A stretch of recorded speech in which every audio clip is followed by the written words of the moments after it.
Hi friends, అందరు ఎట్లున్నారు? అందరు బాగున్నారా? బాగుండాలి మనం అందరం. కానీ ఎండాకాలం వచ్చేసిందిగా, ఫుల్గా వాటర్ తాగేద్దాం. కనీసం 2 బాటిల్ అయిపోజేయాలా. మనం డిహైడ్రేషన్ నుంచి దూరంగా ఉండాలా.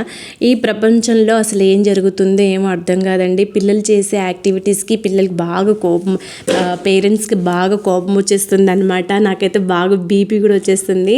కొంచెం పిల్లలతో జాగ్రత్తగా ఉండాలి. నాకైతే కోపం వచ్చినప్పుడల్లా ఫాస్ట్గా నా గార్డెన్లోకి వెళ్ళిపోతానమాట. గార్డెన్ చూసిన వెంటనే నేను కొంచెం కూల్ అయిపోతాను. ఎండాకాలం వచ్చేసింది కదా, చెట్లకు కూడా మనం కూల్ చేయాలంటే మార్నింగ్ ఒకసారి, ఈవినింగ్ ఒకసారి, 2 సార్లు వాటర్ ఇస్తే సరిపోతుంది. ఈరోజు నేనైతే పసుపు గడ్డలు దాచిపెట్టుకున్నా అనమాట. వాటిని నేను నాటుకుందాం. పసుపు గడ్డలు, మళ్ళీ అల్లం ప్లస్ డ్రాగన్ ఫ్రూట్ అనమాట. తిన్న డ్రాగన్ ఫ్రూట్స్ నుంచి సీడ్స్ తీసి సెపరేట్ పెట్టుకున్నా. వాటిని కూడా నాటుకుందాం ఈరోజు. అయితే ఇదైతే 1 మంత్ బ్యాక్ నిన్న ఒక గడ్డ పెట్టాను. మంచిగా చెట్టు అయిందనమాట ఫ్రెష్గా. ఇక చెట్టు అయింది కదా, మంచి టైం ఇది అనుకొని నేను స్టార్ట్ చేశాను పసుపు గడ్డలు నాటడం. చూడండి మట్టి ఎంత గుల్లగా ఉందో అసలు. నా ప్రతి పాట్, పెద్ద పాట్ నుంచి చిన్న పాట్ వరకు ప్రతిదీ సాయిల్ మొత్తం నల్లగా గుల్లగుల్లగా ఉంటుంది అనమాట. ఏం చేయనండి, నాకు పేడ ఎక్కువ దొరకదు. కాకపోతే కిచెన్ నుంచి వచ్చే ప్రతి పీల్స్ నేను అసలు ఏది వదిలిపెట్టను. అది మట్టిలో కలిపిచేసి మొత్తం వేసేస్తానమాట పాట్స్లో. మంచిగా వర్మీ కంపోస్ట్ చేసి పెడుతుంది మన ఫ్రెండ్స్. చూడండి పాపం, నేను పాటింగ్ చేసేటప్పుడు దొరికిందనమాట, తప్పిపోయి వచ్చేసింది తన ఫ్యామిలీ నుంచి. మా లక్కీ అయితే ఎర్త్ బాంబ్స్తో బాగా ఆడుకుంటుంది, భయపడదు. నా పక్కనే ఉంది మా అమ్మాయి. ఎర్త్ బాంబ్స్ని పిసికి చంపేస్తుంది పాప. చూడండి ఈరోజు పసుపు గడ్డల్ని నాటుకుందాం. ఆల్రెడీ నేను పసుపు హార్వెస్ట్ చేసి ఒక వీడియో పెట్టానండి. చూసి సబ్స్క్రైబ్ చేసి లైక్ చేసి నాకు కొంచెం కామెంట్ చేయండి ఎలా ఏంటి అని. మళ్ళా హార్వెస్ట్ చేసిన అవన్నిటినీ నేను ఉడకబెట్టి పసుపుని ఎలా తయారు చేసాలో అది కూడా వీడియో పెట్టానండి. చూసి కామెంట్ చేయండి, సబ్స్క్రైబ్ చేయండి. అయితే ఇది మంచి టైం అనమాట. ఎండాకాలం వచ్చేసింది, అన్నిటికీ మంచి టైమే, కాకపోతే మనకి తప్ప. అయితే సీడ్స్ తెచ్చుకొని నాటుకునే టైం కరెక్ట్ అనమాట. నేనైతే ఆల్రెడీ బెండకాయ నాటేసుకున్నాను, కాకరకాయ నాటేసుకున్నాను, మళ్ళీ దోసకాయ కూడా నాటేసుకున్నాను, చిక్కుడుకాయ నాటేసుకున్నాను, మళ్ళీ తోటకూర ఉంటుంది కదా, తోటకూర నాటేసుకున్నాను అనమాట. మంచిగా జర్మినేట్ అయ్యి ఇప్పుడు చెట్లు అయినాయి అనమాట చాలా వరకు. ఇప్పుడు ఇంకా ఇదే మంచి టైం అనమాట. పసుపు గడ్డలు కూడా నాటుకోవడం, అల్లం గడ్డలు కూడా నాటుకోవడం కూడా చాలా కరెక్ట్ టైము. చూడండి ఫస్ట్ నేనైతే ఐస్ క్రీమ్ డబ్బాలలో వేస్తున్నా. ఎందుకంటే మనం ఈ గడ్డలు కదా పెద్ద పెద్ద బాటిల్లో వేస్తే వాటర్ మనం ఎక్కువ పోయడం వల్ల గడ్డలు తొందరగా కుళ్ళిపోతాయి అనమాట.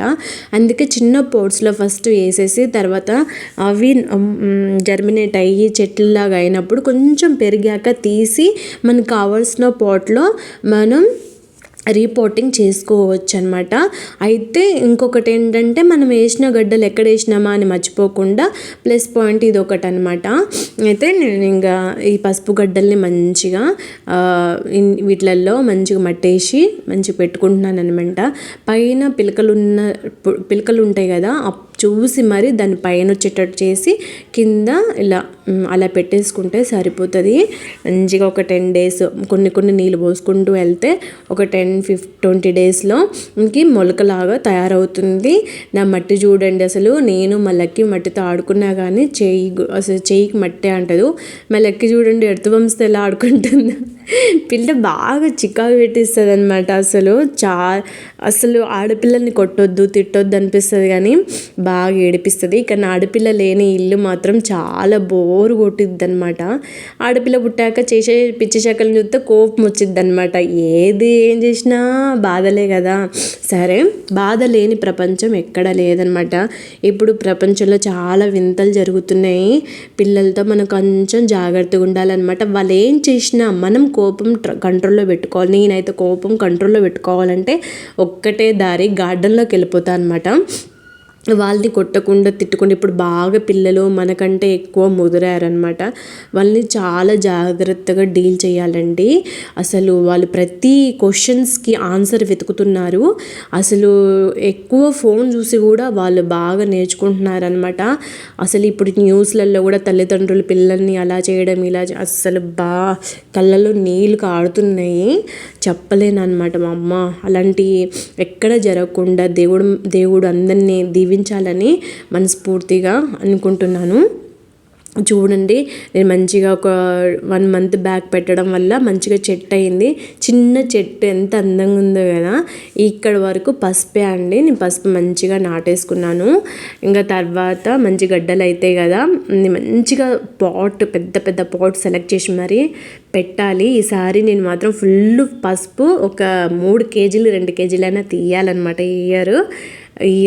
ఇప్పుడు నాటుకుంటే, ఎండాకాలం నాటుకుంటే తొందరగా జర్మినేట్ అవుతుంది. ఇదేంటో చెప్పుకోండి, అల్లం ముక్క అనమాట. నేను ఈ కవర్లో పెట్టడం వల్ల మంచిగా పిలక మొలకైందనమాట. ఇంకా నేను వదలను అస్సలే. పిలకలు ఎక్కడ దొరికితే వదలకుండా దాన్ని కట్ చేసేసి మంచిగా పాట్లో పెట్టేస్తాను. అల్లం అంటే పసుపు పెరిగినంత ఈజీగా అల్లం గడ్డలు తొందరగా ఎక్కువ రావట్లేదండి. అయినా కానీ నేను అల్లం మీద వచ్చే పిలకలు మాత్రం వదిలిపెట్టను, ఇలా వేసేస్తాయనే ఉంటాను. చూడండి, ఇది కూడా అంతే. పిలకలు మంచిగా మొలకైందనమాట. వీటికి అల్లానికి సపరేట్గా ఇలా హ్యాంగింగ్ చేసేసి ఇలా పెట్టేసుకున్నాను. ఎందుకంటే నాకు జాగా తక్కువ ఉంది, పిట్టగోడ గార్డెన్ కాబట్టి నాదైతే ఎక్కడ ప్లేస్ దొరికితే అట్లా హ్యాంగింగ్ పెట్టేస్తా అనమాట. ఇలాంటి పాట్స్లలో కూడా నాకు అల్లం పెరుగుతుంది. అంతే, మనం కొట్లలో పోయినప్పుడు 20 రూపీస్కి అల్లం పెట్టండి అని అంటే ఎంత ఇస్తారో అంత వస్తుంది అనమాట. అంతే. కాకపోతే పసుపు గడ్డలు మాత్రం బాగా పెరుగుతుందండి. నాకైతే కేజీన్నర వెళ్ళింది ఈ సంవత్సరం. నెక్స్ట్ ఇయర్ మాత్రం కేజీన్నర కాదు, 2-3 కేజీలు చేసుకుంటాను నేనైతే. ఎందుకంటే ఆర్గానిక్ పసుపు తినడం చాలా మంచిది. అదే కాదు, వెజిటేబుల్స్ కూడా ఫుల్గా ఆర్గానికే తినాలి, న్యాచురల్గా తినాలి. మనం రైతులన్నలు కూడా మన కోసం చాలా కష్టపడుతున్నారు. వాళ్ళకి మనం నీటి పారుదలే అండి. వాళ్ళకి ఏం వద్దు, నీటి పారుదల సంవత్సరానికి 2 సార్లు వదిలితే చాలు. వాళ్ళు మనకి మంచిగా మళ్ళీ ఎరువు అనేది మంచి దొరికితే వాళ్ళు అసలు కెమికల్సే వాడరండి. మంచి సాయిల్, మంచి ఎరువు, మంచి నీటి పారుదల ఉంటే వాళ్ళు మనకి కెమికల్స్ ఫుడ్ ఇవ్వరు. వాళ్ళు కెమికల్స్ వాడరు. వాళ్ళకి పంట మీద లాభం రావాలనే కదా అలా చేస్తున్నారు. మన రైతులన్నీ అందరినీ మనం అర్థం చేసుకొని వాళ్ళకి సహాయపడాలని మనందరం ముందుకి ఒక అడుగు వేద్దామని అనుకుంటున్నాను. ఇంక ఇదైతే డ్రాగన్.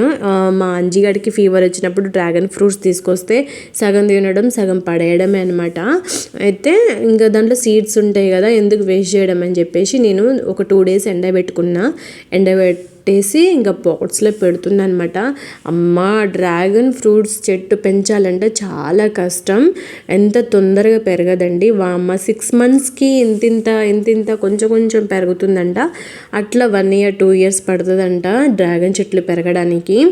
కొమ్మలు తెచ్చుకొని ఎవరైనా కొమ్మలు ఇస్తే అమ్ముతే అవి కొమ్మలు తెచ్చుకొని వేసుకోవడం బెటరు. ఇది సీడ్స్ నుంచి చెట్లు పెరగడానికి 6 months పడుతుంది. 6 months నుంచి ఇంకా 6 months, 6 months నుంచి ఇంకా 6 months. మన హైట్ ఒక 3 అడుగుల హైట్ పెరిగేదాకా జాగ్రత్తగా కాపాడుకోవాలి. పెరుగుతుందా లేదా అదొక టెన్షన్ అనమాట. ఆల్రెడీ నేను ఒక 6 months బ్యాకే సీడ్స్ వేసాను. అది ఇంత పెరిగిందండి. 6 నెలలకి ఇంత ఉంది నా పాట్లో. అది రోజు చూసుకుంటూ కాపాడుకుంటూ వస్తున్నాను. అది ఏంటంటే వాటర్ కొంచెమే అంటే ఎక్కువ పోయకూడదు. డ్రాగన్ ఫ్రూట్స్ చెట్లకి నీళ్ళు ఎక్కువ పోయకూడదు అనమాట. అంటే బేబీ ప్లాంట్స్గా ఉన్నప్పుడు కొన్ని వాటర్ పోయాలన్నమాట. కొంచెం ఎండ తగిలేటట్టు ఉండాలి. ఎక్కువ తేమ ఉండడం వల్ల రూట్స్ పాడైపోతుంది, రూట్స్ దెబ్బతింటుందన్నమాట. చూడండి, నా గార్డెన్లో సాయిల్ ఏ పాట్లో నుంచి తీసినా కానీ సాయిల్ సూపర్ అండి. అసలు నేనైతే వండరు. నాకు పేడ దొరకట్లేదు, నేను ఎంత బాధపడేదాన్నో. నేను పేడ అందరూ కౌ మాన్యూల్ వేసి బాగా పంట పండిస్తున్నారు, నాకు మాత్రం దొరకట్లేదని చాలా బాధపడేదాన్ని అనమాట. కానీ కౌ మాన్యువల్ కంటే కిచెన్ నుంచి వచ్చే ప్రతిదీ మనకి వర్మీ కంపోస్టే అండి. చూడండి, ఇది 6 months బ్యాక్ వేసాను అనమాట. ఇంత పెరిగింది డ్రాగన్ చెట్టు. కాపాడుకోవాలంటే చాలా భయం వేస్తుంది. ఇది ఎండలో అంటే ఎండలో ఉంటుంది పాటు. నీళ్ళు కొంచెం ఎక్కువైనా కానీ ఎండిపోతుంది. అందుకే ఇంతవరకు పెరిగింది, బతుకుతుంది అనమాట. నాకు మాత్రం సూపర్ భయం వేస్తుందండి పెంచాలంటే. ఇది మన గార్డెన్లో ఈరోజు. థ్యాంక్స్ ఫర్ వాచింగ్ అండి. ఈ వీడియో నచ్చితే లైక్ చేయండి, సబ్స్క్రైబ్ చేయండి, కామెంట్ కూడా చేయండి ప్లీజ్. Thank you.